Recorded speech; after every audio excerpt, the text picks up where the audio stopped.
ಸ್ನೇಹಿತರೆ, ಎಲ್ಲ ದೇವಾನುದೇವತೆಗಳಿಗೂ ಅದರದ್ದೇ ಆದ ವಿಶೇಷತೆ ಇರುತ್ತದೆ. ಹಾಗೆ ವಿಶೇಷವಾದ ಆಯುಧಗಳನ್ನು ಸಹ ಒಳಗೊಂಡಿರ್ತಾರೆ.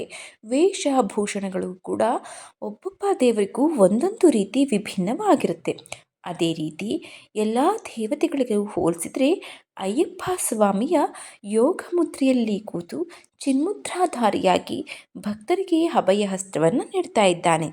ಅಯ್ಯಪ್ಪ ಸ್ವಾಮಿಯು ಕುಳಿತುಕೊಳ್ಳುವ ಭಂಗಿಯೇ ಒಂದು ವಿಶೇಷ. ಅಯ್ಯಪ್ಪ ಸ್ವಾಮಿ ಅವರ ಮೊಳಕಾಲಿನ ಸುತ್ತ ಒಂದು ಬಂಧನ ಇರುತ್ತದೆ. ಅದನ್ನು ವಸ್ತ್ರಬಂಧನ ಅಂತ ಕರೀತಾರೆ.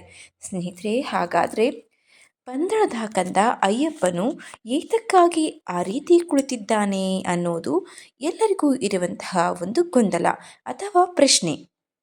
ಹಾಗಾದರೆ ಬನ್ನಿ, ಇವತ್ತಿನ ವಿಡಿಯೋದಲ್ಲಿ ಮುದ್ದಾಗಿ ಕುಳಿತಿರುವಂತಹ ಅಯ್ಯಪ್ಪನ ಭಂಗಿಯ ಬಗ್ಗೆ ತಿಳಿದುಕೊಳ್ಳೋಣ.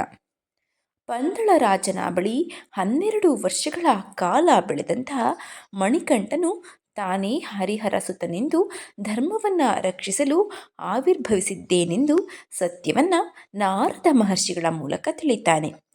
ಮಹಿಷಿಯನ್ನು ವಧಿಸಿದ ಬಳಿಕ ಶಬರಿಮಲೆ ಆಲಯದಲ್ಲಿ ಚಿನ್ಮುದ್ರೆಯಿಂದ ಯೋಗ ಮುದ್ರೆಯಲ್ಲಿ ಜ್ಞಾನವೆಂಬ ಪೀಠದ ಮೇಲೆ ಕುಳಿತು ಭಕ್ತರನ್ನು ಅನುಗ್ರಹಿಸ್ತಾ ಇದ್ದಾನೆ ಸ್ವಾಮಿ ಅಯ್ಯಪ್ಪ.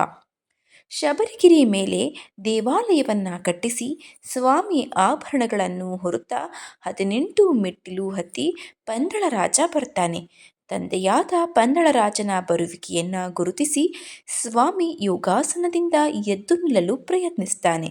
ಅಷ್ಟರೊಳಗೆ ಸ್ವಾಮಿಯನ್ನು ಬೇಡ ಬೇಡ ಎಂದು ತನ್ನ ಭುಜದ ಮೇಲಿನ ರೇಷ್ಮೆ ವಸ್ತ್ರದಿಂದ ಅಯ್ಯಪ್ಪ ಸ್ವಾಮಿ ಮೊಳಕಾಲುಗಳಿಗೆ ಆ ವಸ್ತ್ರವನ್ನು ಸುತ್ತಿಸ್ತಾನೆ ಅಥವಾ ಸುತ್ತಿ ಬಂಧಿಸ್ತಾನೆ ಅಂತ ಹೇಳಲಾಗುತ್ತೆ ತಂದೆಯೇ. ತಾನು ಇಲ್ಲಿ ಅಯ್ಯಪ್ಪ ಸ್ವಾಮಿಯನ್ನು ಯಾವ ರೂಪದಲ್ಲಿ ನೋಡಿ ಪರವಶನಾದೆನೋ ಅದೇ ರೀತಿ ಸಕಲ ಭಕ್ತಾದಿಗಳು ಕೂಡ ಇದೇ ದಿವ್ಯ ರೂಪದಲ್ಲಿ ಸ್ವಾಮಿಯನ್ನು ನೋಡಿ ಆನಂದಿಸಬೇಕು ಎಂದು ಅಯ್ಯಪ್ಪನನ್ನು ಕೋರಿಕೊಳ್ತಾನೆ. ಅದಕ್ಕೆ ಅಯ್ಯಪ್ಪನು ಒಪ್ಪಿಕೊಳ್ತಾನೆ. ಈ ರೀತಿ ಕಟ್ಟಿರುವುದನ್ನು ವಸ್ತ್ರಬಂಧ ಅಂತ ಕರೀತಾರೆ. ಇದನ್ನು ಶಿವ ಕೇಶವರು ಐಕ್ಯಗೊಳಿಸಿದ ಬಂಧ ಅಂತಾನೂ ಕರೀತಾರೆ. ಸ್ನೇಹಿತರೆ, ಅಯ್ಯಪ್ಪ ಯೋಗಾಸನವು ದೇವರ ಕಾಲುಗಳನ್ನು ದಾಟಿದ ಯೋಗ ನರಸಿಂಹ ಭಂಗಿಯನ್ನೇ ಹೋಲುತ್ತದೆ. ಆದರೆ ನಾವು ಇದನ್ನು ಅಯ್ಯಪ್ಪ ದೇವರೊಂದಿಗೆ ಹೋಲಿಸಿದಾಗ ಕಾಲುಗಳು ಅಡ್ಡವಾಗಿಲ್ಲ. ಆದರೆ ಇಲ್ಲಿ ಅಯ್ಯಪ್ಪನ ಪರಿಕಲ್ಪನೆಯನ್ನು ನೈಷ್ಠಿಕ ಬ್ರಹ್ಮಚಾರಿ ಎಂದು ಪರಿಗಣಿಸಲಾಗಿದೆ. ಆತನಿಗೆ ಹೆಂಡತಿ ಅಥವಾ ಸಂತಾನವಿಲ್ಲದ ಕಾರಣ ಕಾಲುಗಳನ್ನು ಮಡಚುವ ಅಗತ್ಯವಿಲ್ಲ.